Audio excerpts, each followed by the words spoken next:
করলেন, এটা আমার খুব একটা মানে আল্লাহ রাব্বুল আলামিনের কাছ থেকে পাওনা। আল্লাহ রাব্বুল আলামিন যে জিনিসটা আসলে মানে স্যাংশন করে সেটাই তারপরে হয়। তো আপনাদের এখানে আজকের উপস্থিতিটা মহান রাব্বুল আলামিনের তরফ থেকে। যাই হোক, আজকে এই বিপিএফ দলের সাথে 20 বছর যাবত আমি কাম করছি। আজকে এই বিপিএফ দলের হয়ে কাজ করতে করতে আমি একটা সময় চিন্তা করছি, আমি একটা সময় দেখছি যে মাননীয় হাগ্রামা মহিলারি স্যারের ভিতরে এই বিটিসি অঞ্চলে থাকা 9.5 লাখ মুসলমান মানুষের ত্রাণকর্তা যদি আছে, সমস্যা সমাধানকারী যদি আছে, তাহলে মাননীয় হাগ্রামা মহিলারি স্যার আছে। আজকে আসামে যে পরিস্থিতির সম্মুখীন হয়েছে, কোনো সময় ঘুম আসে না। ভাবি যে এই পরিস্থিতি যাতে আমাদের এই বিটিসি অঞ্চলে আর না আসুক, সেটাই আল্লাহর কাছে সবসময় মানে দোয়া করি। আমরা যদি কোনো জায়গায় একটা গাছে একটা পাখিয়ে বাসা দেয়, সেটা আমরা ভাঙতে আমাদের বিবিকে বাধা দেয়। অথচ এইভাবে আমাদের একটা জাতিকে এইভাবে আজকে টার্গেট করে যে হারাহাস্তির সম্মুখীন আমরা হয়েছি, এইটা যাতে বিটিসি অঞ্চলে না হয়। আর সেই জিনিসটা আমি মাননীয় হাগ্রামা মহিলারি স্যারের ভিতরে দেখছি। মাননীয় হাগ্রামা মহিলারি স্যার আমাদের সঙ্গে আলোচনা করেছে, আপনাদের সঙ্গে এই সমস্ত কথা বলবে। তো আমাকে আমাদের মাননীয় মুফতি মুকিবুর রহমান সাহেব আলোচনা করেছে যে 79-79টা আমাদের যে মাদ্রাসা, সেই মাদ্রাসাগুলো অ্যাকচুয়ালি মাদ্রাসাগুলো চলে দান দক্ষিণার টাকা পয়সা বা দান দক্ষিণার মানে জিনিসপত্রগুলো দিয়েই। আজকে যদি মাদ্রাসা না থাকতো তাইলে আমাদের ধর্মটা প্রতিষ্ঠিত হতো না। আজকে যদি আমাদের আলেম ওলামা না থাকতো তাইলে আমাদের ইসলাম জিন্দা থাকতো না। তো আমাদের ইসলাম জিন্দার একমাত্র পরিপন্থী আপনারা। কোরআন আছে, হাদিস আছে, কিন্তু সেগুলো যদি চর্চা করা না হয়, সেগুলো যদি পড়া না হয়, তাহলে কিন্তু ইসলাম জিন্দা থাকবে না। তো যাই হোক, আমি আজকে এই বিপিএফ দলের সাথে আজকে 20 বছর যাবত আছি।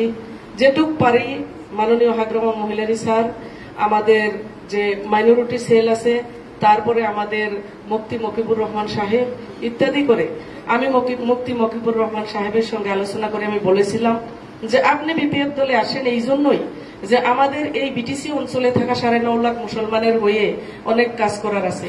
মাদ্রাসার কাছে প্রয়োজন আছে, আমাদের ঈদগার মানে মাটিগুলো সমস্যার সমাধান করার আছে। খালি মাটিই না, সেই ঈদগাহগুলো আমরা মানে উন্নীতকরণ করতে লাগে। আমাদের মানে যেগুলো ইমাম আছে, বিশেষ করে আমাদের আলেম ওলামার ভিতরে অনেক আছে ইমাম, সেই সমস্যাগুলো আমরা পর্যায়ক্রমে সমাধান করতে পারবো। আর মুসলিম জাতির সমস্যা সমাধান করার জন্যই, প্রত্যেক জাতির সমস্যা সমাধান করার জন্য মাননীয় হাগ্রামা মহিলারি স্যার ইতিমধ্যে সেল বানিয়ে দিয়েছে। তার ভিতরে আমাদের যে মুসলিম আমরা জাতি আছি, সেই জাতিটার 9.5 লাখ মানুষের কাজকাম করার জন্য, জাতীয় সমস্যাগুলো সমাধান করার জন্য আমাদেরও এখানে মাইনরিটি সেল বানিয়ে দিয়েছে। কিন্তু এখন মাইনরিটি সেলটাই তো আর আলেম ওলামার কাজ করতে পারবে না, কিন্তু আপনাদের সঙ্গে পূর্ণভাবে তারা সহযোগ করবে। তার জন্য আলেম ওলামাদের যে সমস্যাটা, সেই সমস্যাগুলো সমাধান করার জন্য মাদ্রাসা, মক্তব, ঈদগাহ, মসজিদ ইত্যাদি আরো আপনাদের যেগুলো মানে ব্যক্তিগত সমস্যা আছে, সেইগুলো দেখার জন্য আজকে মুফতি মকিবুর রহমান সাহেবকে সাথে করে নিয়ে মাননীয় হাগ্রামা মহিলারি স্যারের কাছে আজকেও আবার আপনাদের হয়ে আমার আপিল, সে আপনাদের ইতিমধ্যে বলবে। আর আপনাদের সমস্যার সমাধান এই বিপিএফ দলে যখন সরকার আসবে, নিশ্চয়ই এবার সরকার আসবে, প্রত্যেক জাতি জনগোষ্ঠীর মানুষে খুঁজতেছে এই বিটিসি অঞ্চলে মাননীয় হাগ্রামা মহিলারি স্যারকে আবার চাই। তো আপনারাও আলেম উলামা যত আছেন, আপনাদের মানে সাইড দিয়ে আপনারা খুব সুন্দর করে আপনারা সবসময় দিনে 5 বার মসজিদে যান।